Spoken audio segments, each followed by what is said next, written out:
நாளை என்ன ஆகும் ஆயிரத்தெட்டு கவலை வரும். நாளை என்ன நடக்குமோன்னு யாருக்கும் சொல்ல முடியாது, அப்படி இருக்குது. ஆனால் நீங்கள் இன்றைக்கி சரியாக இருந்தால் வேலையை பார்க்கணும், கடமை பார்க்கணும், கடவுள் கும்பிடணும், பேசாமல் படுத்தணும்.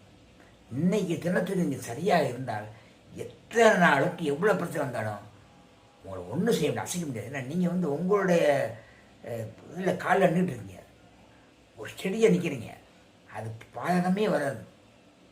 நிச்சயம் இருக்கிறத பார்த்துக்குங்க, எதுவும் உங்களுக்கு பாதிக்க முடியாது. நீங்கள் இன்றைக்கி நாம் சரியாக நான் இன்றைக்கி நல்லா இருக்கேன் அப்படின்னு நீங்கள் டேட்டை முடிங்க, என்னை நாளை முடிங்க, டேயை முடிங்க, நாளைக்கு எப்படி இருக்கும் பாருங்கள்.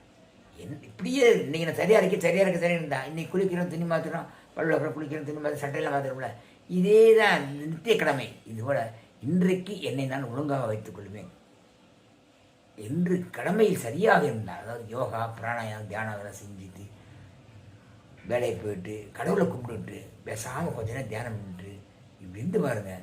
இப்படி இந்த வாழ்க்கையை எதுவுமே சேதம் பண்ண முடியாது. ஏன்னா இறை வாழ்க்கை, இறைவனோடு கலந்துருக்கும் வாழ்க்கை. பிடிச்சிருந்தால் லைக் பண்ணுங்கள், சப்ஸ்கிரைப் பண்ண ஷேர் பண்ணுங்கள்.